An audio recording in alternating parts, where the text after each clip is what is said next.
Mes parents ont séché ma remise de diplôme, la qualifiant d'« inutile », mais quelques jours plus tard, une entreprise de 10 milliards de dollars m'a embauché sur le champ pour plus de 5 millions de dollars. Soudain, maman m'a appelé, il faut qu'on parle. Réunion de famille demain. Je me suis présenté avec une surprise. Je m'appelle Camille Porter et j'ai 26 ans. Le jour où j'ai obtenu mon master, ma mère a dit que c'était inutile. Ensuite, elle et mon père ont fait 3 heures de route pour aller voir mon frère accepter une plaque de la chambre de commerce à la place. 2 sièges vides à la rangée 14. C'est le jour où j'ai arrêté d'attendre quoi que ce soit de ma famille. Mais voici ce qu'aucun d'eux ne savait. Une semaine plus tard, une entreprise de 10 milliards de dollars allait m'offrir un contrat d'une valeur de plus de 5 millions de dollars. Et soudain, ma mère avait beaucoup de choses à dire. Il faut qu'on parle, Camille. Réunion de famille demain. Je me suis présenté à cette réunion, mais je n'ai pas apporté ce qu'ils attendaient. Maintenant, laissez-moi vous ramener à Ridgemont, dans l'Ohio, l'année de mes 8 ans, et au formulaire que ma mère a signé sans me le demander. Je suis assise dans la classe de CE2 de Madame Daly, fixant un test de lecture. Les lettres glissent sur la page comme des fourmis sur du verre mouillé. Je sais que le mot est « magnifique ». Je l'ai entendu ma mère le dire une centaine de fois à propos du bulletin de notes de Tyler, à propos des roses dans le jardin de devant, à propos du rôti qu'elle prépare chaque dimanche. Mais sur le papier, le mot se brise. Magni. Mon crayon hésite. Ma main tremble. Madame Daly ramasse les tests. Le mien est à moitié vide. Ce soir-là, le téléphone sonne pendant le dîner. Ma mère répond, écoute et raccroche sans dire au revoir. Elle regarde mon père de l'autre côté de la table. L'école veut faire évaluer Camille. Il pense qu'elle a un trouble de l'apprentissage. Mon père, Glenn, pose sa fourchette. Il ne me regarde pas. Il regarde son assiette. C'est de famille de ton côté, dit ma mère. Tyler a 12 ans. Il fait ses devoirs d'algèbre au bout de la table. Et quand ma mère dit ça, il me jette un coup d'œil. Pas avec cruauté, avec soulagement. Le genre de soulagement que l'on ressent quand le professeur appelle le nom de quelqu'un d'autre. Le lendemain matin, avant même que j'aie fini mes céréales, ma mère m'annonce que je change de classe. Elle ne me demande pas si j'en ai envie. Elle n'explique pas ce que cela signifie. Elle a déjà signé le formulaire. Je l'ai signé hier soir, dit-elle en rinçant un plat. C'est mieux comme ça. Tu seras avec des enfants comme toi. Des enfants comme moi. J'ai 8 ans et je ne comprends pas encore tout à fait ce que cela signifie, mais je comprends le ton. Le même ton qu'elle utilise quand elle parle du chien du voisin qui déterre son jardin. Quelque chose à gérer, pas quelque chose à aimer. C'était la première fois que ma mère prenait une décision concernant ma vie sans me le demander. Ce ne serait pas la dernière. Avance rapide de 6 ans. J'ai 14 ans. Tyler en a 18 et se prépare à entrer à l'université locale à l'automne. Ma mère planifie sa fête de départ depuis 3 semaines. L'arrière-cour se remplit de 30 personnes un samedi après-midi. Il y a une banderole tendue entre le chêne et le poteau de la clôture. Notre fierté, Tyler Porter. Ma mère a écrit son nom en glaçage bleu sur un grand gâteau. Elle a acheté des serviettes assorties. Je porte un plateau de verre de limonade vers les tables pliantes qu'entendent Brenda m'arrête. Camille, chérie, comment se passe l'école pour toi? Avant que je puisse répondre, ma mère apparaît à mon coude. Oh, elle fait de son mieux. Nous sommes juste heureux qu'elle soit encore à l'école. Elle dirige tante Brenda vers la table des desserts, et la conversation se ferme comme une porte. Je passe le reste de l'après-midi à resservir à boire et à ramasser des assiettes en carton. Personne ne me pose de questions sur mes notes. Personne ne me demande ce que je veux faire quand je serai grande. Je fais partie des meubles. Tyler fait un petit discours. Mon père applaudit. Ma mère pleure. C'est notre Tyler, dit-elle à la foule. Il va reprendre le magasin un jour. Porter Building Supply. La quincaillerie et scierie de mon père dans la rue principale. L'héritage familial. L'héritage de Tyler. Ma mère n'a jamais parlé une seule fois de ce que pourrait être mon héritage. Cette nuit-là, après le départ du dernier invité et alors que la banderole s'affaisse dans l'obscurité, je range l'arrière-cour toute seule. sous une chaise pliante, je trouve le vieil ordinateur portable de Tyler, celui qu'il a remplacé le matin même par le nouveau MacBook que mes parents lui ont acheté comme cadeau de départ. L'écran est fissuré dans un coin. La charnière est lâche. Je l'emporte dans ma chambre, je l'ouvre et je trouve un onglet de navigateur encore chargé. Un tutoriel HTML à moitié terminé. Je fixe l'écran pendant un long moment. Quelque chose en moi bascule, mais je n'ai pas encore de nom pour ça. Voici la chose à propos du code. Il ne se réorganise pas quand on a le dos tourné. Les lettres sur une page ont toujours été mes ennemis. Elles se déplacent, s'échangent, se brouillent jusqu'à ce qu'une phrase ressemble à une langue étrangère. Mais le code est différent. Il suit des règles. Si vous l'écrivez bien, il fonctionne. Si vous l'écrivez mal, il vous dit exactement où vous vous êtes trompé. Aucune ambiguïté, aucun jugement, juste de la logique. Je commence à apprendre par moi-même la semaine même. J'utilise l'ordinateur fissuré de Tyler et le Wi-Fi gratuit de la bibliothèque à 2 rues de là. Je ne peux pas lire la documentation de manière normale, alors je télécharge un programme de synthèse vocale et j'écoute des tutoriels pendant que les autres jeunes de mon âge regardent la télévision. Il me faut 2 fois plus de temps pour terminer une seule leçon. Je m'en fiche. Pour la première fois de ma vie, quelque chose a du sens. À 15 ans, je sais créer un site web basique. À 16 ans, j'écris des scripts Python qui automatisent la mise en page de mes devoirs parce que lire ma propre écriture est presque aussi difficile que de lire un manuel. À 17 ans, je débogue du code plus vite que je ne peux lire le menu d'un restaurant. Personne dans ma famille ne le sait. Pas parce que je le cache, mais parce que personne ne pose la question. Un soir, ma mère entre dans ma chambre sans frapper. Je suis penché sur l'ordinateur, des lignes de texte vert défilant sur un terminal noir. Ne gaspille pas l'électricité avec des jeux, dit-elle. Je ne la corrige pas. Elle ne demande pas ce que je fais réellement. Elle reste sur le pas de la porte pendant peut-être 3 secondes, puis s'en va. C'était ça, le problème avec ma mère. Elle ne demandait jamais parce qu'elle avait déjà décidé de la réponse. J'étais la lente, la difficile, celle qui aurait de la chance de finir le lycée. Pourquoi s'embêter à regarder de plus près? Alors, elle ne l'a pas fait, et j'ai arrêté de l'attendre, moi aussi. Lors de ma dernière année de lycée, j'ai postulé à 3 universités. Bourse complète en informatique dans une université d'État à plus de 300 km de Ridgemont. Quand la lettre d'acceptation arrive, je la montre à ma mère sur le comptoir de la cuisine. Elle la lit une fois, la pose à côté du grille-pain. Une bourse pourquoi? Les ordinateurs. Elle ouvre le réfrigérateur. Qui va t'embaucher? Mon père me conduit sur le campus un dimanche d'août. 3 heures sur l'autoroute, et aucun de nous ne dit un mot. Les champs de maïs défilent comme une bobine de film sans bande sonore. Quand il se gare devant ma résidence universitaire, il m'aide à porter 2 cartons jusqu'au hall. Puis il reste près de la voiture, les mains dans les poches. Appelle ta mère de temps en temps, dit-il. Pas de « bonne chance ». Pas de « je suis fier de toi ». Juste une instruction pour maintenir la paix avec Diane. Je regarde ses feux arrière disparaître au-delà des grilles du campus, et je ressens 2 choses à la fois. Du soulagement et du chagrin. Si emmêlés que je n'arrive pas à les séparer. L'université est brutale d'une manière que ma famille ne m'avait jamais prédite parce qu'ils n'avaient jamais pensé que j'y arriverais. J'utilise des logiciels d'assistance pour chaque devoir de lecture. Je m'assieds au premier rang pour pouvoir lire sur les lèvres du professeur lorsque le décalage du traitement audio se fait sentir. Je passe 2 fois plus de temps sur les examens. Ma moyenne tourne autour de 3,4 pendant que mes camarades de classe naviguent facilement avec 3,8. Mais j'écris du code plus vite que n'importe qui dans ma promotion. Mon cerveau voit des modèles que les manuels ne peuvent pas décrire avec des mots.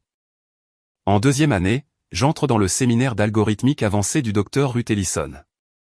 Elle a 55 ans, les cheveux gris, le regard vif, et c'est la première personne de ma vie académique qui me dit « Ton cerveau ne fonctionne pas mal. Il fonctionne différemment. » Et dans ce domaine, être différent est un avantage. C'était il y a 8 ans. Je n'ai plus entendu ces mots de la part de personne dans ma famille depuis. J'ai terminé mon master à 24 ans.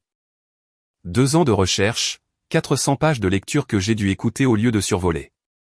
Une thèse qui a pris 11 mois à écrire. Le sujet, un nouvel algorithme de compression de données optimisé pour le streaming vidéo à haut volume. Le docteur Ellison qualifie cela de travail véritablement original. J'appelle ma mère 3 semaines avant la cérémonie. Maman, la remise des diplômes est le 15 mai à 10 h. J'ai réservé 2 sièges pour toi et papa. Silence. Puis, ton père a mal au genou, Camille. Et Tyler reçoit son prix de jeune entrepreneur le même jour. Toute la chambre de commerce sera là. Ma cérémonie est à 10 h. L'événement de Tyler est à 18 h. Vous pourriez faire les deux. Chérie, ça fait beaucoup de route. Et honnêtement, ce n'est qu'une cérémonie. Juste une cérémonie. 4 ans de licence, 2 ans de master, 6 ans à me lever à 5 h du matin pour écouter des manuels avant les cours. Juste une cérémonie. Mon père m'envoie un SMS ce soir-là. Désolé, ma grande. Ta mère a raison. On fêtera ça quand tu viendras nous voir. Le jour de la remise des diplômes, le 15 mai. L'auditorium est bondé. Les familles tiennent des fleurs, des ballons, des panneaux faits maison. Je traverse la scène, serre la main du doyen, accepte mon diplôme. Les sièges que j'ai réservés, rangée 14, sièges 7 et 8, sont vides. Le docteur Ellison est dans le public. Elle applaudit le plus fort de sa section. Plus tard, je vérifie mon téléphone. Aucun SMS de mes parents. Aucun appel manqué. Mais quand j'ouvre Facebook, il est là. Le post de ma mère horodaté 2 heures après ma cérémonie. Une photo de Tyler tenant une plaque, souriant en costume. La légende dit, tellement fier de notre Tyler, jeune entrepreneur de l'année. 47 personnes ont aimé. Ma mère n'a rien posté sur moi. Ni ce jour-là, ni jamais. 2 ans passent. J'ai 26 ans. Je travaille dans une petite start-up à Columbus, écrivant du code le jour, peaufinant mon algorithme de compression la nuit. L'appartement est un 2 pièces avec une fenêtre qui donne sur un parking, mais il est à moi. Pendant ces 2 années, j'essaie. J'envoie des cartes de Noël. J'envoie un cadeau d'anniversaire par la poste à mon père. Une nouvelle boîte de pêche, parce qu'il avait l'habitude de pêcher avant que le magasin ne consume tous ses week-ends. J'invite mes parents à me rendre visite. On adorerait voir ton chez toi, chérie, dit ma mère. Elle ne vient jamais. Tyler appelle une fois. Une fois en 2 ans. Et, Cam. Tu t'y connais en création de sites web? J'essaie de mettre le magasin en ligne. Je passe 4 heures un samedi à le guider sur Shopify. Il ne dit pas merci. Il ne me demande pas comment je vais. Mon père appelle pour dire que ma mère est stressée. La maison a besoin de quelques réparations. Si jamais tu veux aider. J'envoie $2000 cette semaine-là. Il n'en reparle plus. Je ne reçois pas de mots de remerciement. Je ne reçois pas d'appel téléphonique. Je tiens un journal de contact sur mon téléphone sans le vouloir. Ça s'affiche simplement dans l'historique des appels. 47 appels sortant en 2 ans. 3 entrants. 2 de Tyler, les 2 à propos du site web. Un de mon père à propos de l'argent. Assise dans mon appartement un soir, je réalise quelque chose qui s'installe dans ma poitrine comme une pierre. Si je continue à faire ça, à tendre la main, à ne rien recevoir en retour, à tendre la main encore, je passerai le reste de ma vie à attendre l'approbation de personnes qui ont déjà décidé que je ne la méritais pas. Et je transporterai ce schéma dans chaque amitié, chaque relation, chaque pièce où j'entrerai. J'avais fait la paix avec le fait d'être invisible pour eux. Mais l'univers avait apparemment d'autres plans. Je sais que certains d'entre vous qui regardent en ce moment ont ressenti exactement cela. Vous avez tendu la main à des personnes qui sont censées vous aimer et tout ce que vous avez obtenu en retour, c'est le silence ou pire, un SMS d'une ligne. Si c'est vous, laissez un commentaire ci-dessous. Je veux entendre votre histoire. Et si cela vous touche de près, cliquez sur ce bouton d'abonnement car ce qui se passe ensuite à cette table de dîner. Je n'arrive toujours pas à croire que je suis allé jusqu'au bout. Maintenant, retour à l'histoire. L'email arrive un mardi matin, coincé entre une newsletter spam et un rappel de calendrier. Mademoiselle Porter, je suis David Chen, directeur technique chez Vantage Systems. Nous avons examiné l'algorithme de compression que vous avez présenté à la conférence de données ACM la semaine dernière. Nous aimerions discuter d'un accord de licence. Êtes-vous disponible pour un appel? Je le lis 3 fois. Vantage System Cloud Infrastructure. Valorisation de 10 milliards. Leurs clients de streaming incluent la moitié des grandes plateformes d'Amérique du Nord. L'appel mène à un vol pour San Francisco. Le vol mène à une salle de conférence au 32e étage d'une tour de verre au sud de Market Street. 4 ingénieurs, 2 dirigeants, un tableau blanc couvert de mes équations. Ils veulent acquérir la licence de l'algorithme en exclusivité. Ils me veulent aussi, chercheuse principale, nouvelle division de compression. L'offre, 350 000 $ par an de salaire, plus des actions acquises sur 4 ans. Valeur totale du package, plus de 5 millions de $. Je signe le contrat un jeudi. Dès vendredi, TechCrunch publie le gros titre. Vantage System signe un accord de plus de 5 millions de $ avec une chercheuse indépendante pour un algorithme de compression révolutionnaire. Bloomberg reprend l'info. Puis Wired. Puis la filiale locale de CBS à Columbus, parce que l'enfant du pays qui réussit, fait un bon sujet d'intérêt local. Je ne poste rien à ce sujet. Je n'appelle personne. Je n'essaie pas de me cacher. Je n'ai juste personne à qui le dire. Le docteur Ellison m'envoie un email d'une ligne, je te l'avais bien dit. Je souris pour la première fois depuis des jours. Mais Internet se fiche de ce que je veux garder sous silence. Dans les 48 heures, mon téléphone sonne. L'identifiant de l'appelant affiche un numéro que je n'ai pas vu s'allumer sur mon écran depuis des mois. Maman. Camille. Chérie. Sa voix est chaleureuse, presque musicale. Je n'ai pas entendu ce ton depuis. En fait, je ne suis pas sûr d'avoir jamais entendu ce ton dirigé vers moi. Salut, maman. J'ai vu quelque chose sur toi en ligne. Ton père m'a montré l'article. Nous sommes tellement fiers de toi. J'éloigne le téléphone de mon oreille pendant une seconde et je le fixe. Fier. Le mot tombe comme une pièce jetée dans un puits vide. Vous êtes fiers, je dis. Bien sûr que nous le sommes. Ton père et moi avons toujours su que tu t'en sortirais. Toujours su. La femme qui a qualifié ma remise de diplôme de « juste une cérémonie ». La femme qui m'a inscrite dans l'enseignement spécialisé sans me le dire. La femme qui a dit à tante Brenda que j'avais de la chance d'être encore à l'école. Elle a toujours su. Je laisse le silence s'installer. 5 secondes, 7. Elle le comble. Écoute, il faut qu'on parle. Peux-tu rentrer à la maison ce week-end? Réunion de famille. Rien de grave, juste pour prendre des nouvelles. De quoi parle la réunion? Des trucs de famille. Tyler a des idées qu'il veut partager avec tout le monde. Et tu manques à ton père. Mon père qui ne m'a pas appelé depuis 4 mois, qui a envoyé « Désolé ma grande » et a laissé ça comme une phrase complète. Je sais ce que c'est. Chaque nerf de mon corps me dit de ne pas y aller. La partie logique de mon cerveau, celle qui construit des algorithmes, qui voit des modèles, qui calcule des résultats, hurle « N'y va pas ». Mais il y a une autre partie. La partie qui a 8 ans, qui porte des verres de limonade, qui regarde sa mère pleurer pendant le discours de Tyler. Cette partie espère encore, murmure encore. Peut-être que cette fois-ci. D'accord, je dis. Je serai là samedi. Je raccroche. Je m'assieds sur mon lit pendant un long moment. J'ai dit oui, non pas parce que je la croyais, mais parce que j'avais besoin de voir leur visage quand je dirais ce que j'étais venu dire. Jeudi matin, Tyler poste sur Facebook. Public. La famille, c'est tout. Certaines personnes oublient d'où elles viennent quand elles ont un peu de succès. Les vrais restent ensemble. La famille d'abord. 73 j'aime, principalement des habitants de Ridgemont. Tante Brenda commente, Amen.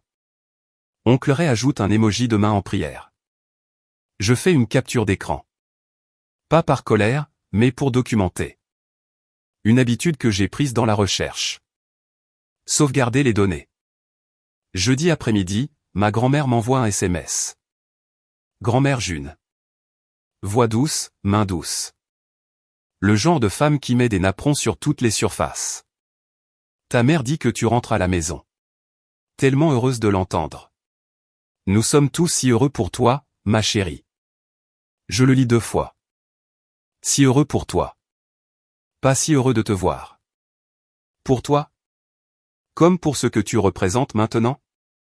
Diane a parlé de l'argent à toute la famille. J'appelle Marcus Webb. Nous étions en licence ensemble. Il a étudié le pré-droit pendant que j'étudiais le code. Il est avocat maintenant, exerçant à Columbus.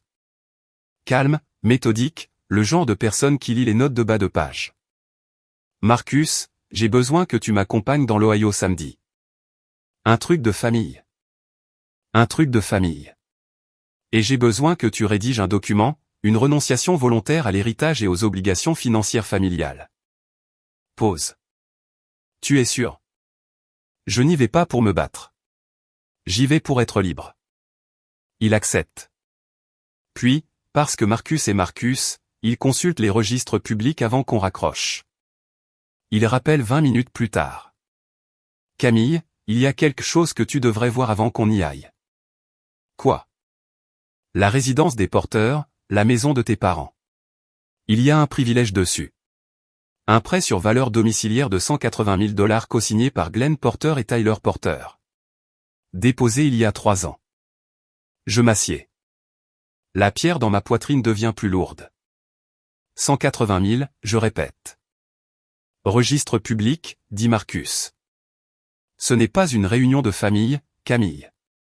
C'est un appel de recouvrement. Je passe mon vendredi à reconstituer les pièces du puzzle. Il y a 3 ans, Tyler voulait agrandir le magasin, un nouveau système d'inventaire, une plus grande salle d'exposition, des camions de livraison. La banque en a couvert une partie. Pour le reste, Glenn a contracté un prêt sur la valeur nette de la maison, mettant la maison en garantie. 180 000 $ signés à son nom et à celui de Tyler. Mon père a hypothéqué sa maison pour l'ambition de Tyler, et je suis certaine que Diane ne connaît pas le montant total, car si elle le savait, elle l'aurait mentionné lors de l'appel téléphonique. Elle aurait commencé par là. La culpabilité est son meilleur instrument, et une dette de 180 000 $ serait une symphonie. Je repense à la dernière fois que Glenn a appelé. Il y a 2 mois. Ta mère est stressée. La maison a besoin de quelques réparations. Si jamais tu veux aider. J'ai envoyé 2 000 $. Je pensais que c'était pour un toit qui fuyait. Ce n'était pas le cas. C'était un paiement minimum sur un prêt dont j'ignorais l'existence. Je ne manquais pas à mon père. C'est mon potentiel en tant que solution qui lui manquait. Marcus m'envoie le dossier complet vendredi soir. Le prêt a été contracté auprès de la First Ridgemont Savings. Taux variable sur 3 ans. S'il n'est pas remboursé ou restructuré dans les 6 mois, la banque peut saisir la maison. 6 mois. C'est la véritable horloge qui tourne derrière la réunion de famille de Diane. Pas de la nostalgie, pas une réconciliation, une saisie immobilière. Je m'assieds à la table de ma cuisine avec l'impression papier et une tasse de café qui refroidit. Je pense au siège vide à ma remise de diplôme. Je pense aux 47 appels sans réponse. Je pense à « elle fait de son mieux ». Nous sommes juste heureux qu'elle soit encore à l'école. Et je prends une décision. J'y vais quand même samedi. J'amène quand même Marcus, mais je ne vais pas sauver cette maison. Je vais me libérer de l'attente que je devrais le faire. Marcus creuse plus profondément. Vendredi soir, le tableau est complet et c'est pire que ce que j'attendais. Porter Building Supply. La fierté de Tyler. La preuve pour ma mère que son investissement dans le bon enfant a porté ses fruits, perd de l'argent à vue d'œil. Les revenus ont baissé de 40% sur 2 ans. 2 prêts bancaires distincts, tous 2 en retard de paiement. Tyler a manqué un paiement à un fournisseur en mars et son plus gros vendeur l'a mis sur des conditions de paiement comptant uniquement, ce qui signifie qu'il ne peut pas stocker d'inventaire sans un argent qu'il n'a pas. Dette totale d'environ 200 000 $, sans compter l'hypothèque sur la maison. Si le magasin coule, et la trajectoire indique que ce sera le cas, le prêt sur la maison sera exigé. Mes parents perdent la maison. Les économies de retraite que mon père a discrètement siphonnées pour couvrir les déficits sont parties. Diane, qui n'a pas travaillé en dehors de la maison depuis 30 ans, n'aurait plus rien. Je comprends les calculs maintenant. Tyler a besoin de 200 000 $. La maison a besoin de 180 000 $. Et je viens de signer un contrat qui a mis mon nom à côté des mots « 5 millions de dollars » sur tous les blogs technologiques du pays. Ils ne veulent pas d'une réunion de famille. Ils veulent un sauvetage financier. Une partie de moi ressent quelque chose qui ressemble à de la sympathie. Pas pour la manipulation, mais pour le désespoir qui se cache en dessous. Glenn a 60 ans et sa retraite est un trou dans un tableur. Tyler a 30 ans et sa preuve de valeur est un magasin avec une enseigne qui s'efface.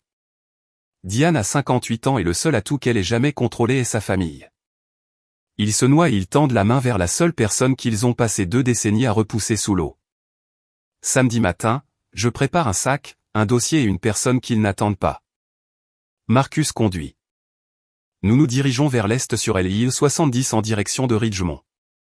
Les champs de maïs sont dorés sous un ciel d'octobre, et aucun de nous ne dit grand-chose. Il n'y a plus rien à dire jusqu'à ce que nous soyons assis à cette table. Ridgemont n'a pas changé. Les mêmes rues bordées de chênes, les mêmes devantures décolorées, les mêmes drapeaux américains suspendus mollement à des porches qui auraient bien besoin d'un coup de peinture. J'aperçois Porter Building Supply au bout de la rue principale. Alors que nous passons devant, l'enseigne indique « Porter Building Supply » est 1987. Mais le 7 se décolle et des mauvaises herbes filent sur l'asphalte du parking. Marcus se gare derrière la maison de mes parents. De plein pied, bardage blanc, volet vert. Le chêne dans l'arrière-cour est plus grand que dans mes souvenirs. La banderole a disparu, mais les crochets sont toujours dans l'écorce. Ma mère ouvre la porte d'entrée avant que je frappe. Elle porte le chemisier à fleurs qu'elle réserve pour l'église. Ses bras s'enroulent autour de moi. Le premier câlin que je reçois d'elle depuis des années. Ça ressemble à un costume. Regarde-toi. Tu as l'air si adulte. Ses yeux se posent sur Marcus. Le câlin retombe. Qui est-ce? Mon avocat. Il est ici en tant qu'invité. 2 secondes de silence. Je la regarde calculer. Puis le sourire revient, plus fin qu'avant. Eh bien, tout ami de Camille est le bienvenu. À l'intérieur, la maison sent le rôti de bœuf. Le préféré de Tyler. Pas le mien. Le mien, c'est le poulet aux boulettes, mais personne ne s'en souvient jamais. La salle à manger, une table ovale, 6 chaises, 2 chaises pliantes tirées du garage. Mon père est assis en bout de table, la mâchoire serrée, les mains à plat sur la nappe. Tyler est en face de lui avec sa femme Sarah, qui fait un petit signe de la main. Grand-père Walt et grand-mère June sont assis près de la fenêtre. Grand-père Walt me fait un signe de tête. Grand-mère June serre une serviette. 8 couverts, 7 membres de la famille et un avocat que personne n'attendait. Je jette un coup d'œil au mur du salon en passant. Chaque photo encadrée est de Tyler. Remise des diplômes, mariage, ouverture du magasin, inauguration. Pas une seule photographie de moi. Nous nous asseyons.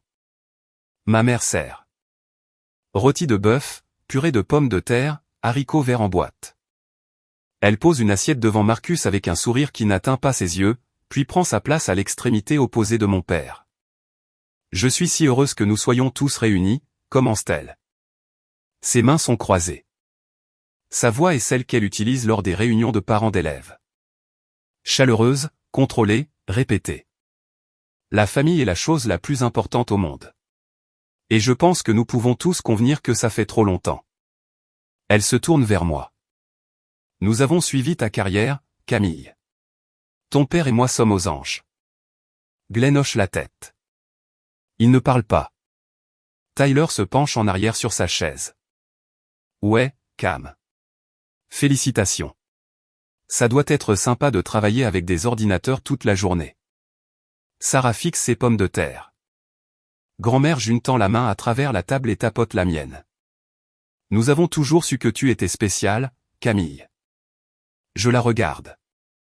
La douce, la tendre grand-mère June. Elle ne m'a pas appelé une seule fois pendant l'université. Pas une seule fois pendant mon master. Pas quand j'ai obtenu mon diplôme. Pas quand l'article est sorti. Elle a entendu parler de moi par Diane. Et maintenant, elle a toujours su. Je prends une bouchée de rôti. Je mâche lentement. Je ne suis pas pressé. La table se remplit de banalités. Les projets de Tyler pour le magasin. Le jardin de Sarah. Le remplacement du genou de grand-père Walt. Ma mère ramène chaque sujet à l'unité familiale. Nous sommes des porteurs. Nous restons ensemble.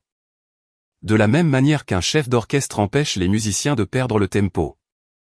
Personne ne parle d'argent. Pas encore. Il tourne autour, comme on tourne autour d'un sujet qu'on a répété mais pour lequel on n'a pas encore trouvé le bon moment pour l'introduire. J'attends. J'ai passé toute ma vie à être patiente pendant que cette famille décidait de quand je comptais. Quelques minutes de plus ne feront pas de mal. Le rôti est sec. Les assiettes sont débarrassées. Ma mère apporte le café et une tarte aux noix de pécan. Achetée en magasin, ce qui signifie qu'elle a été distraite. Diane Porter n'achète pas de tarte toute faite à moins que quelque chose ne monopolise son attention. Elle pose la tarte et ne la coupe pas. À la place, elle croise à nouveau les mains et regarde Tyler. Il se redresse. Alors, Camille. La voix de ma mère change, toujours chaleureuse, mais la répétition se fait sentir. Tyler a travaillé si dur sur le magasin. Tu sais à quel point l'économie a été difficile pour les petites entreprises. Tyler prend le relais. J'ai un plan pour passer au numérique, commande en ligne, service de livraison, tout le bazar, mais j'ai besoin de capital pour y arriver. Environ 200 000. Il le dit de la même manière qu'on demanderait à quelqu'un de passer le sel. Décontracté, plein de droits, comme si 200 000 $ était une obligation familiale, pas une fortune. Ma mère ajoute, nous avons pensé que puisque tu réussis si bien maintenant, tu pourrais peut-être investir dans l'entreprise familiale. Gardez cela au nom des porteurs. Cela signifierait tellement pour nous tous. Toutes les paires d'yeux autour de la table se tournent vers moi. Glenn, Tyler, Sarah, grand-mère June, grand-père Walt, ma mère. Cette personne qui attendent. Grand-père Walt s'éclaircit la gorge. C'est ce que fait la famille, Camille. Je pose ma tasse de café. Je les regarde un par un, lentement, délibérément. À quand remonte la dernière fois que quelqu'un dans cette pièce m'a appelé avant la sortie de cet article? Le silence est instantané. L'horloge au mur fait tic-tac. La fourchette de quelqu'un teinte contre une soucoupe. Sarah regarde ses genoux. La mâchoire de Tyler se contracte.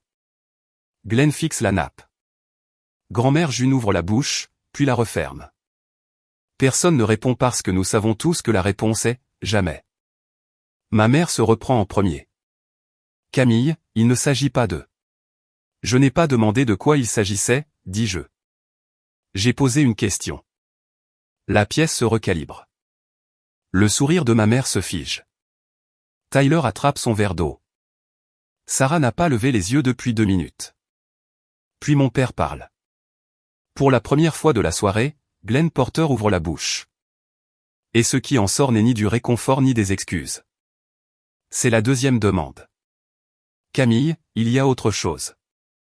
Sa voix est basse, presque réticente, comme s'il lisait un script écrit par quelqu'un d'autre. La maison. Nous avons contracté un prêt il y a quelques années. Les temps étaient durs. Si nous ne le remboursons pas dans les 6 prochains mois, nous pourrions perdre la maison. La tête de ma mère tourne lentement. De la même manière qu'une antenne radar traque un signal. Quel prêt?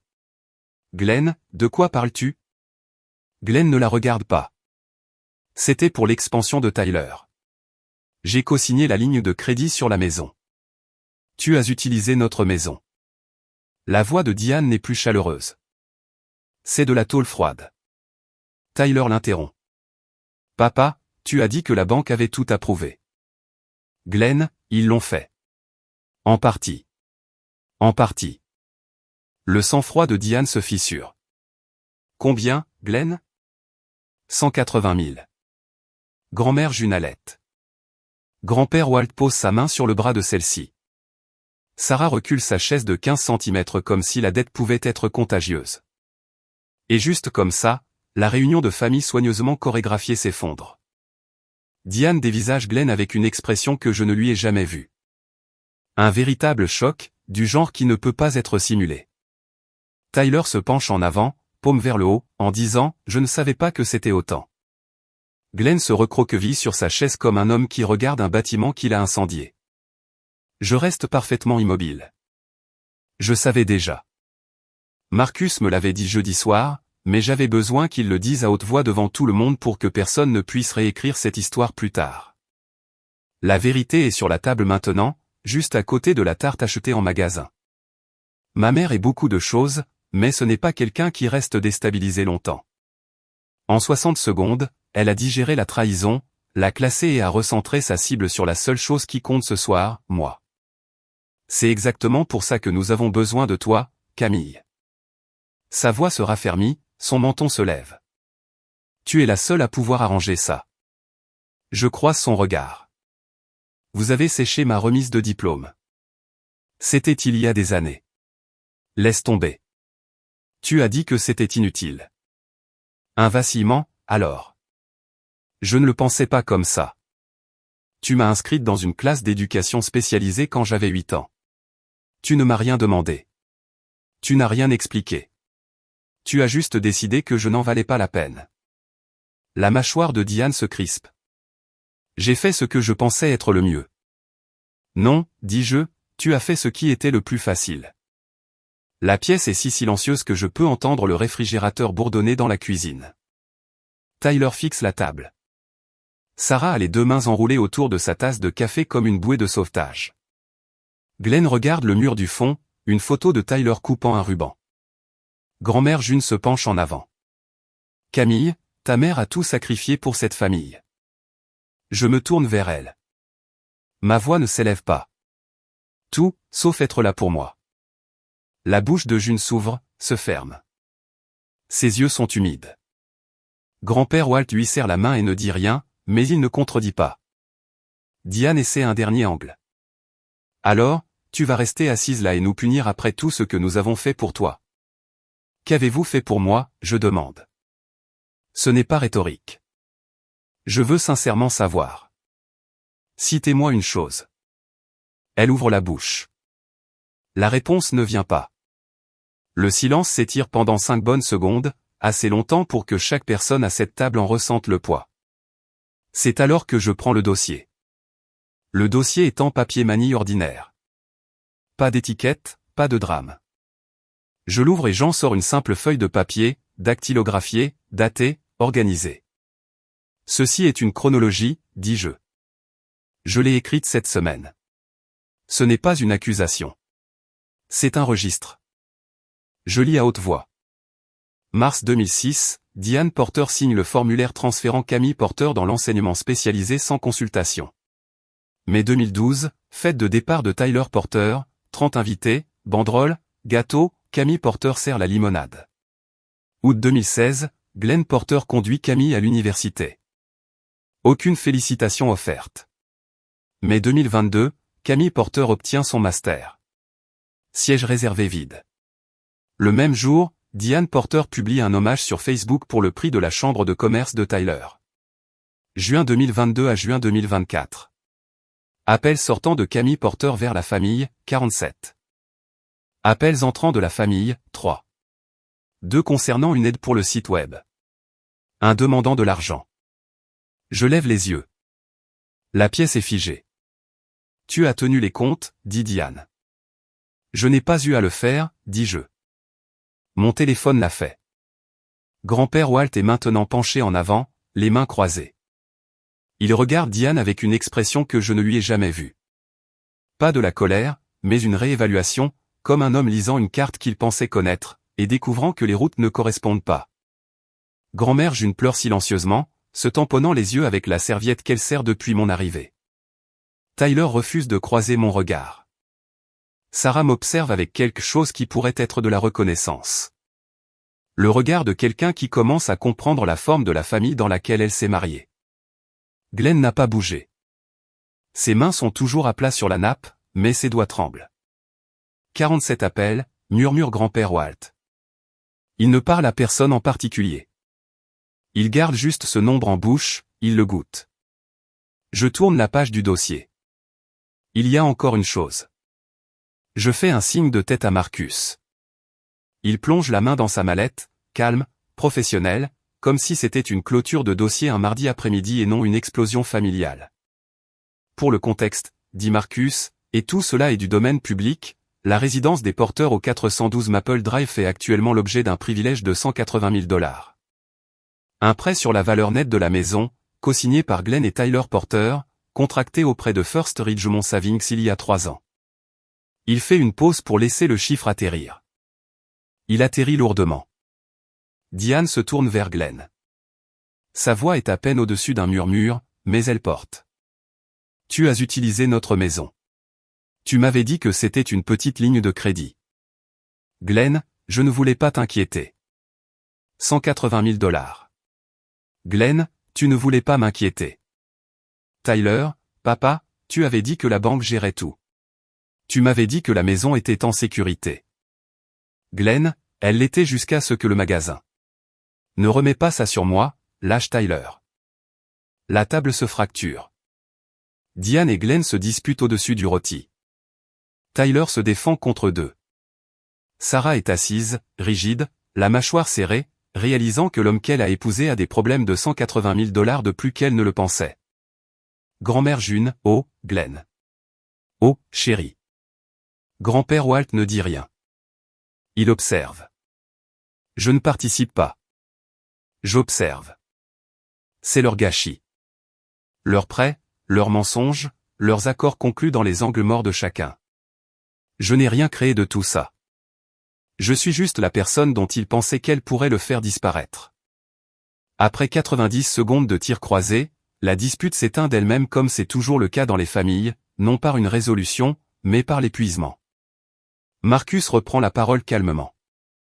Camille m'a demandé de préparer un document supplémentaire. Il place une seule feuille devant moi. Chaque personne à la table se penche en avant. Le document fait une page, dactylographié proprement. Aucun jargon juridique au-delà du nécessaire. Renonciation volontaire à l'héritage et aux obligations financières. En bas, une ligne de signature. Mon nom est déjà imprimé en dessous. Qu'est-ce que c'est ? Demande Diane. La liberté, je dis. La vôtre et la mienne. Je regarde autour de la table. Je ne suis pas ici pour sauver la maison. Je ne suis pas ici pour financer le magasin de Tyler. Je suis venu ici pour rendre une chose légale et claire. Je ne dois rien à cette famille financièrement, et cette famille ne me doit rien non plus. Tyler se penche en arrière comme s'il avait été giflé. Tu nous coupes les ponts sérieusement ? Je ne vous coupe pas les ponts. Je nous libère. Il y a une différence. Les mots se posent sur la table comme des flocons de neige. Silencieux, froid, et impossible à balayer. Grand-mère June secoue lentement la tête. Camille, chérie, tu ne penses pas ça. Si, grand-mère. J'y ai réfléchi plus soigneusement qu'à n'importe quelle décision que j'ai jamais prise. Glenn fixe le document. Ses mains tremblent.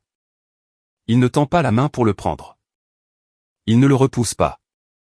Il le fixe juste comme un homme qui regarde le reçu de quelque chose qu'il a perdu il y a longtemps. Diane n'a pas bougé. Ses yeux sont fixés sur moi, durs, calculateur, cherchant la faille qu'elle peut forcer. Elle a passé 58 ans à contrôler des pièces. Elle ne perd pas facilement. Après tout ce que j'ai fait pour toi, dit-elle. Sa voix est calme. Je t'ai élevé. Je t'ai nourri. Je t'ai gardé dans cette maison. Tu m'as hébergé, je dis. Tu m'as nourri. Ce n'est pas la même chose que de m'élever, maman. M'élever, ça aurait voulu dire être présente. Tu vas le regretter. Peut-être. Mais je ne le regretterai pas autant que je regretterai de rester. Je prends le stylo que Marcus a placé à côté du document. Diane essaie une dernière fois. Sa voix descend dans le registre qu'elle utilise quand elle veut paraître blessée. Le registre qui a gardé Glenn dans le rang pendant 30 ans. Qui a fait croire à Tyler qu'il était son champion. Qui m'a fait croire pendant la majeure partie de mon enfance que sa déception était de ma faute. Je suis ta mère, Camille. Je t'ai porté. Je suis resté éveillé avec toi quand tu étais malade. Je me suis assise dans ce bureau de l'école et je me suis battu pour toi. Tu t'es assise dans ce bureau de l'école et tu as signé un formulaire, je dis. Tu ne t'es pas battu pour moi. Tu m'as réaffecté. Ses lèvres se pincent. Une veine bat sur sa tempe. Pour la première fois ce soir, Diane Porter n'a pas de réplique. Je signe le document. Mon écriture est brouillonne. Elle l'a toujours été. La dyslexie se moque de la belle écriture, mais mon nom est lisible. Camille Porter, encre noire. Marcus signe comme témoin.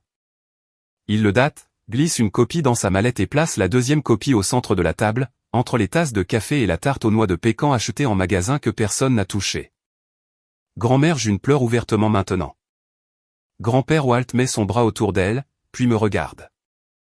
Il hoche la tête une fois, un petit signe, le genre de signe que vous faites à quelqu'un quand vous n'êtes pas d'accord avec sa méthode, mais que vous respectez sa raison. Je ferme le dossier. Je repousse ma chaise. Je veux que vous sachiez tous quelque chose, je dis en me levant. Je ne suis pas venu ici en colère. Je suis venu ici triste, parce que j'ai passé 26 ans à espérer que cette table me donne l'impression d'être à la maison. Je regarde l'espace vide sur le mur où une photo de moi devrait être. Ça n'a jamais été le cas. Je prends mon sac. Marcus se lève à côté de moi. Nous marchons vers la porte. La porte d'entrée est à 12 pas de la table à manger. Je le sais parce que je l'ai compté enfant, en courant vers la porte quand papa rentrait à la maison, espérant que ce soir-là serait le soir où quelqu'un dirait quelque chose sur mon projet de foire scientifique ou mon test d'orthographe ou n'importe quoi qui ne concernait pas Tyler. Je fais ces 12 pas maintenant sans me presser. Marcus est derrière moi, mallette à la main. La maison sent le rôti de bœuf et le silence. J'atteins la porte. Ma main est sur la poignée quand je m'arrête et me retourne, pas pour faire du drame, pour être complète. Je regarde Glenn. Papa, j'espère que tu trouveras une solution pour la maison. Vraiment. Mais c'est ta responsabilité, pas la mienne. Il ouvre la bouche, la ferme. Ses yeux sont rouges. Je regarde Tyler. Tyler, j'espère que ça s'arrangera pour le magasin, mais tu as besoin d'un plan d'affaires, pas d'une sœur avec un chéquier. La mâchoire de Tyler se serre. Sarah pose une main sur son bras. Il ne la repousse pas, ce qui me dit quelle est la meilleure chose dans sa vie, même s'il ne le sait pas encore. Je regarde Diane. Maman, j'espère qu'un jour tu comprendras qu'aimer quelqu'un, c'est être présent, pas seulement quand ça t'arrange. Diane ne répond pas. Elle est debout maintenant, les mains agrippant le dossier de sa chaise, les jointures blanches. Elle ressemble à une femme qui regarde un bâtiment qu'elle a construit être volontairement démantelé, brique par la personne dont elle s'attendait le moins à ce qu'elle tienne le pied de biche. J'ouvre la porte. L'air d'octobre frappe mon visage. Le chêne dans la cour perd des feuilles dorées sur l'allée. Marcus me dépasse et se dirige vers la voiture. Derrière moi, une voix. Tyler. Cam. Attends. Je m'arrête sur le porche. Je ne me retourne pas. Les pas de Tyler sont lourds sur le parquet, puis plus doux sur les planches du porche. Il s'arrête à 1 mètre derrière moi. Je l'entends respirer. Court, irrégulier. Comme respirent les gens quand ils essaient de trouver des mots qui ne sont pas là. Cam, allez. C'est notre famille. Tu ne peux pas juste partir. Je me retourne. Il a l'air plus petit ici sous la lumière du porche qu'il ne l'a jamais été en bout de cette table à manger. Sa chemise est sortie de son pantalon. Ses yeux sont écarquillés.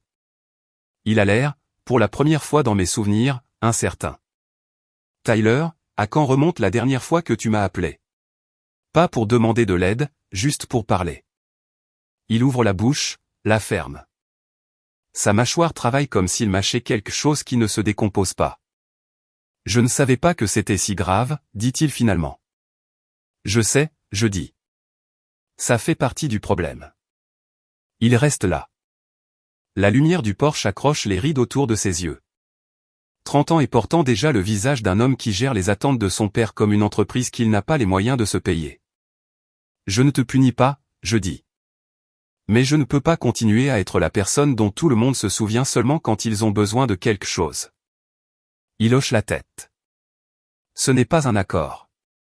C'est une reconnaissance, celle que vous donnez quand quelqu'un vous dit une vérité que vous n'êtes pas prêt à accepter. Prends soin de Sarah, je dis. Elle vaut mieux que ce que cette situation mérite. Je marche vers la voiture. Marcus a déjà fait tourner le moteur. Je monte et ferme la porte. À travers le rétroviseur, je vois la maison une dernière fois. Tyler sur le porche, les mains dans les poches. Diane à la fenêtre du salon regardant à travers le rideau.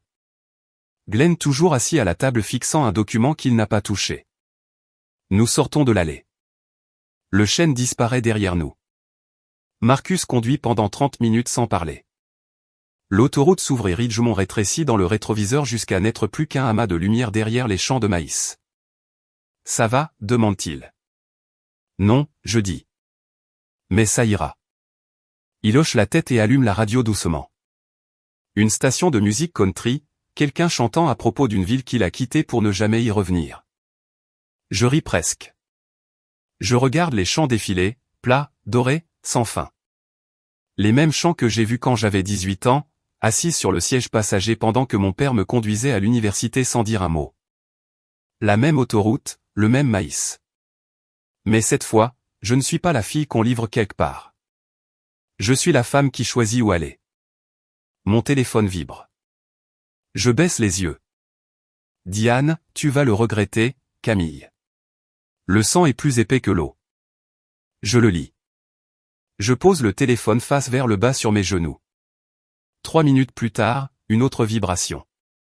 Un numéro différent. Grand-père Walt. Je suis désolé, ma grande. Ta grand-mère et moi aurions dû dire quelque chose plus tôt. Je fixe le message pendant un long moment. C'est la première fois que quelqu'un dans ma famille me fait des excuses. Pas, on fêtera ça une autre fois. Pas, ne sois pas dramatique. De vraies excuses.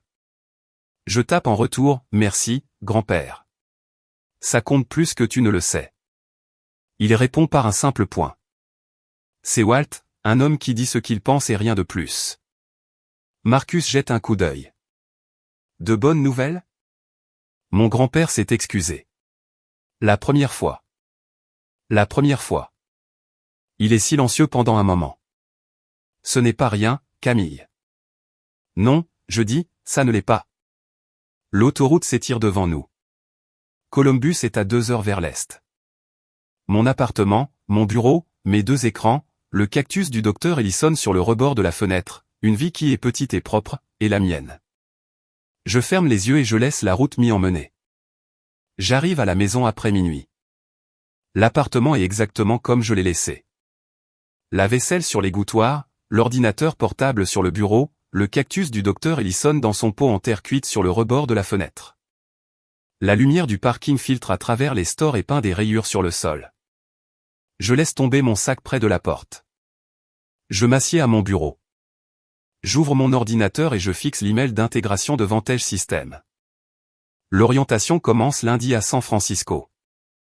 Les détails du nouvel appartement. Le package de déménagement. Une vie qui commence dans 72 heures. Je ferme l'email et j'ouvre un document vierge. Je tape une phrase. Merci d'avoir été présente quand ils ne l'ont pas été. Je l'envoie au docteur Ellison. Elle répond à minuit 47 parce que Ruth Ellison n'a jamais dormi avant 1 heure du matin avec une seule ligne, va changer le monde, porteur. Tu l'as mérité. Je m'assieds dans le silence. Pas de téléphone qui vibre, pas de voix à travers des murs fins, personne pour demander de l'argent ou des faveurs ou un morceau de la chose que j'ai construite avec 6 ans de synthèse vocale, de nuit blanche et sans filet de sécurité. Pour la première fois de ma vie, je n'ai besoin de personne pour me dire que je suis assez bien. Les sièges vides à la remise des diplômes, les appels sans réponse, la banderole qui disait « Notre fierté », mais qui ne m'a jamais désigné. Rien de tout cela ne change le fait que je suis assise ici, dans mon propre appartement, sur le point de commencer un travail que j'ai mérité avec un cerveau qui fonctionne exactement de la manière dont il était censé le faire. J'éteins l'ordinateur. Je regarde le cactus. Il fleurit.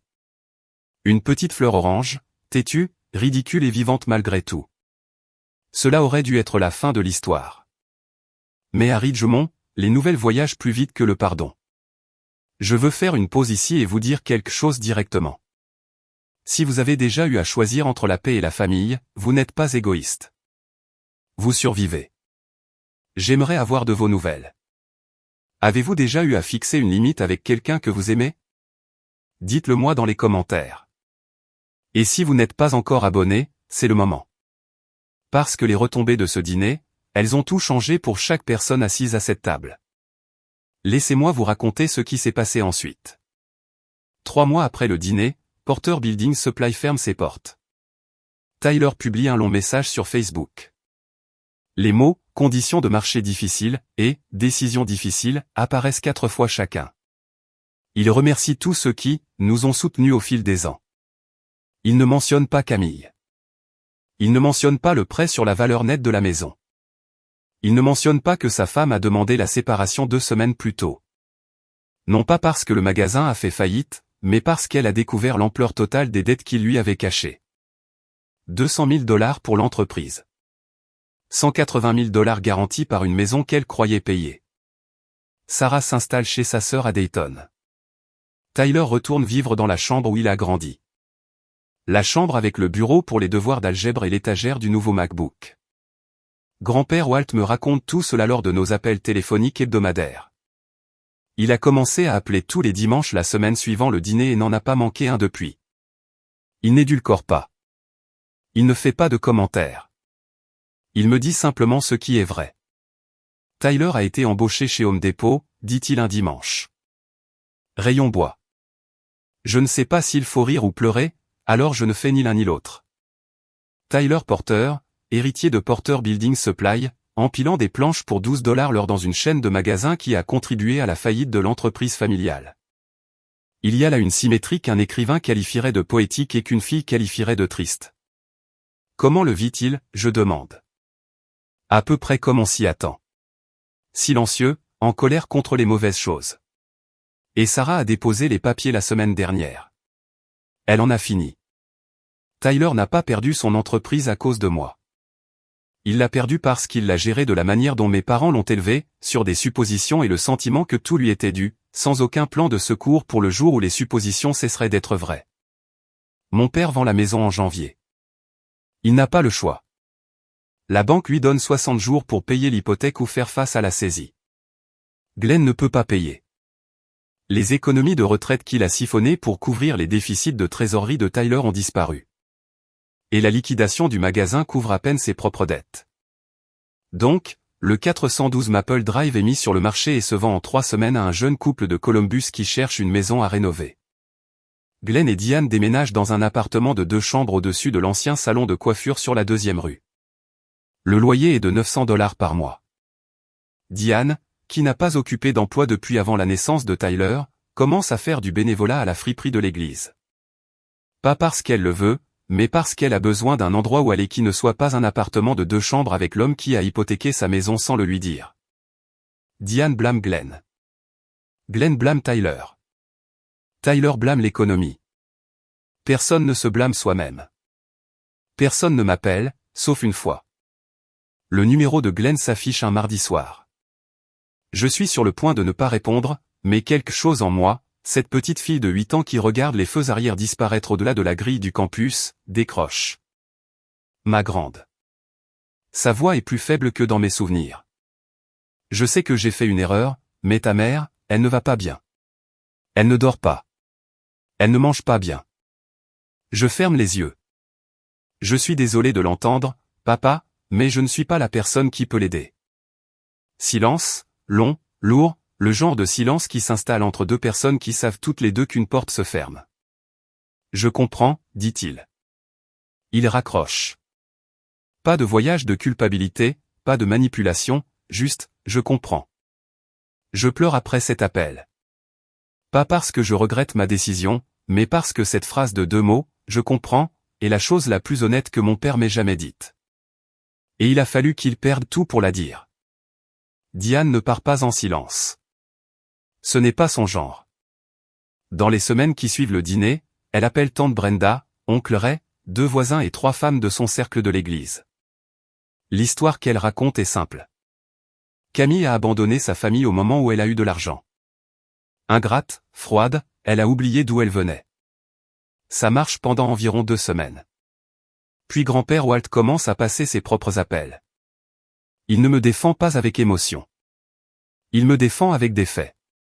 Il mentionne les 47 appels téléphoniques sans réponse, les sièges vides à la remise des diplômes, le formulaire d'éducation spécialisé que Diane a signé sans discussion, la publication Facebook sur le prix de Tyler le jour même où sa fille recevait un master.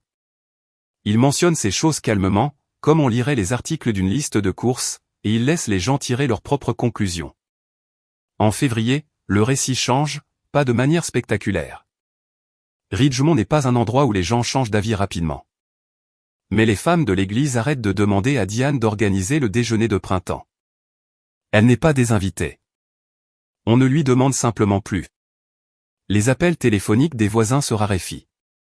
Tante Brenda arrête de commenter, amen, sur les publications de Tyler.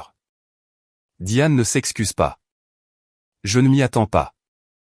Des excuses exigeraient qu'elle admette que son système, celui où Tyler était l'investissement et moi le coût, était mauvais dès le départ. Ce n'est pas une correction qu'elle est capable de faire. Pas encore. Peut-être jamais. Mais en décembre, une carte arrive à mon appartement de San Francisco, écrite à la main.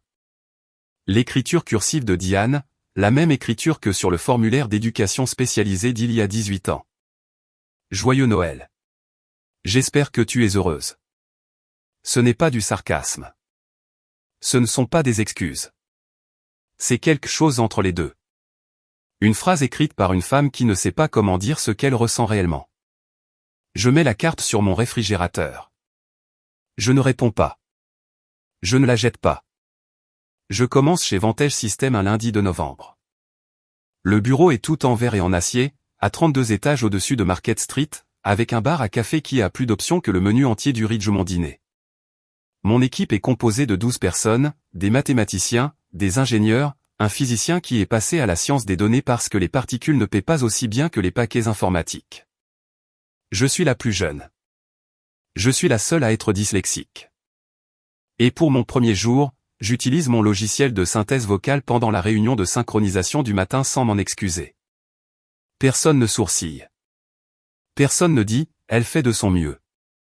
Personne ne me regarde de la façon dont Tyler me regardait à la table de ce dîner de CE2. Il regarde mes équations sur le tableau blanc et pose des questions, et j'y réponds, et les réponses sont bonnes. 3 mois plus tard, le directeur technique se lève lors d'une réunion plénière. 400 personnes en direct, retransmises dans des bureaux distants à Austin et à Londres. Je veux reconnaître quelqu'un, dit-il. L'algorithme de compression de Camille Porter devrait faire économiser à nos clients environ 200 millions de dollars par an en coûts de bande passante. Il fait une pause. Elle l'a construit parce qu'elle pense différemment. Ce n'est pas une faiblesse. C'est notre avantage concurrentiel. 400 personnes applaudissent.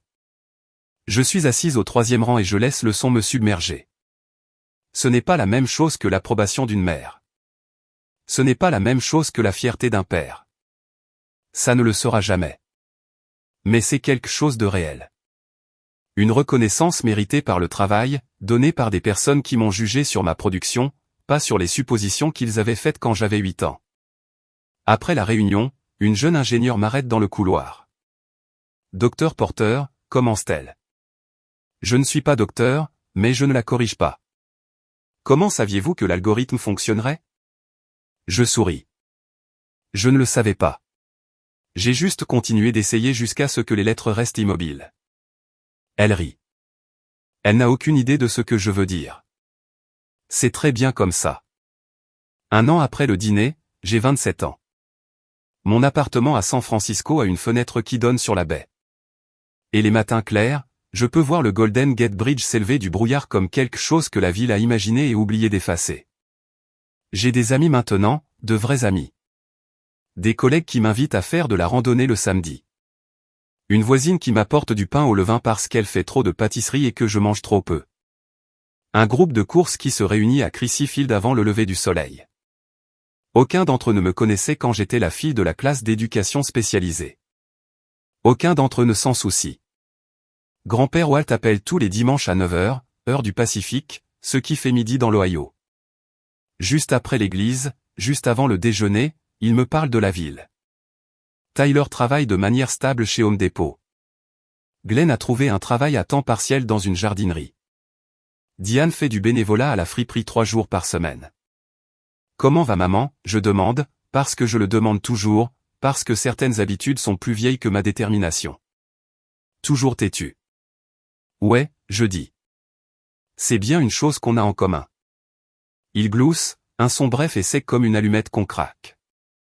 Tu l'as bien dit. Je pose des questions sur Sarah. Walt dit qu'elle va bien à Dayton. Nouveau travail, nouvel appartement. Elle envoie un SMS à Walt toutes les quelques semaines. Elle l'a toujours préféré au reste d'entre nous.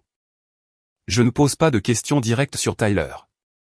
Walt offre ce qu'il pense que j'ai besoin d'entendre et retient le reste. C'est sa façon de faire. Il observe cette famille depuis plus longtemps que quiconque, et il connaît la différence entre l'information et l'ingérence. « Tu es heureuse là-bas » demande-t-il avant de raccrocher. J'y réfléchis. Pas le « je vais bien » automatique ou le « tout est génial » répété. J'y réfléchis vraiment. J'y arrive, je dis. J'y arrive.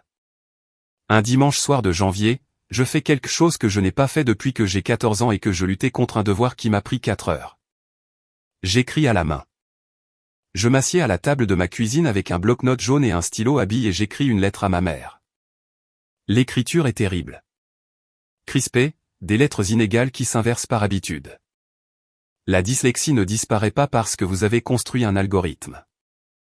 Elle se fiche que 400 personnes vous aient applaudi.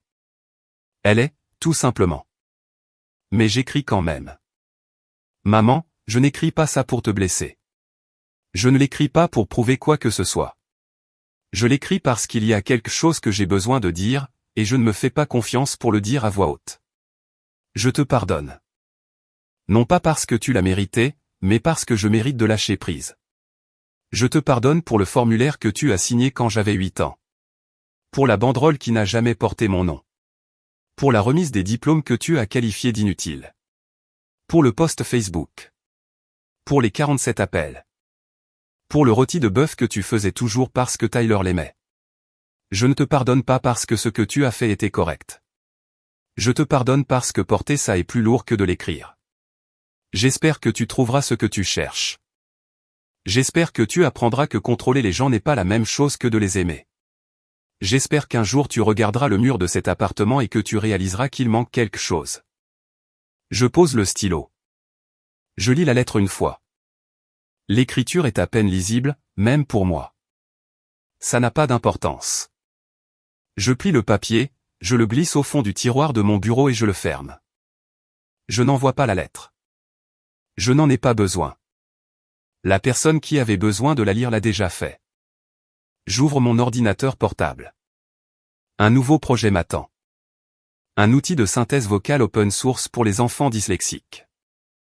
Je l'appelle Ellison. Je veux être honnête avec vous à propos de quelque chose. Je ne déteste pas ma famille. Je ne m'assieds pas dans mon appartement en complotant leur chute. Je n'actualise pas la page Facebook de Tyler pour voir si le travail chez Home Depot se passe bien ou mal. Je ne filtre pas les appels de ma mère. Elle n'appelle pas. J'ai juste arrêté de les laisser me définir.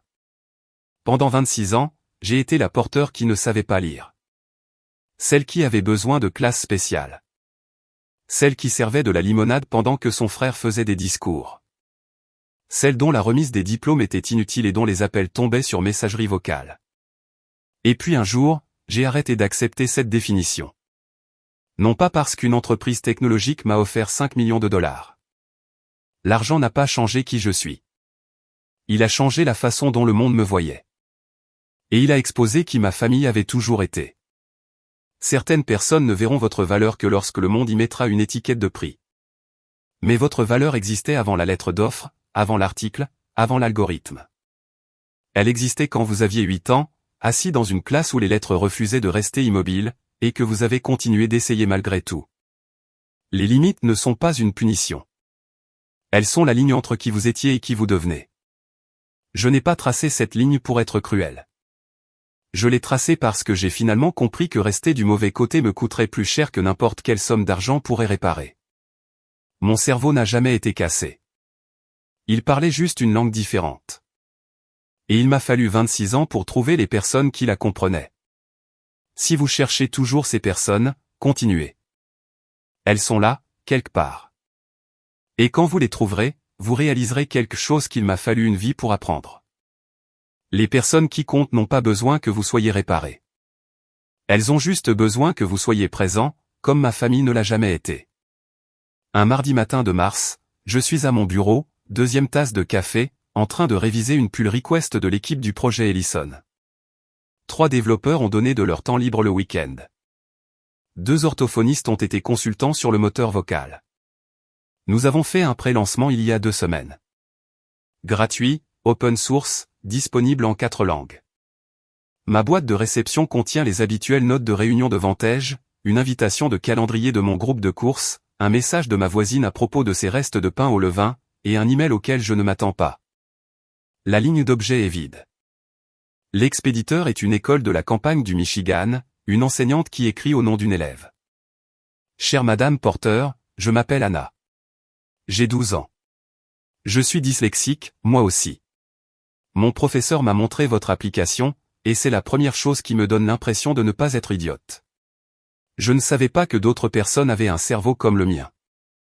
Merci d'avoir créé quelque chose pour nous. Je le lis 3 fois. La 3e fois, je pleure. Pas les larmes silencieuses et contrôlées auxquelles je me suis habitué. Le genre qui vient de quelque part de plus profond, quelque part que j'avais scellé il y a longtemps. Le genre de larmes qui coule quand quelqu'un dit la chose que vous aviez besoin d'entendre à 12 ans et que vous n'avez pas eu avant 27. Je tape en réponse, Anna, tu n'es pas idiote. Tu ne l'as jamais été. Et un jour, tu vas construire quelque chose qui changera le monde. Je ne devine pas. Je le sais. Je ferme l'ordinateur portable. Je regarde par la fenêtre. Le Golden Gate est à moitié caché dans le brouillard matinal, ses câbles disparaissant dans le blanc comme un pont entre 2 choses que vous ne pouvez pas voir en même temps. Mon téléphone est silencieux. Personne n'appelle. Et pour la première fois, ce silence ne ressemble pas à une absence. Il ressemble à de l'espace. Je m'appelle Camille Porter. J'ai 27 ans. Et je suis enfin à la maison.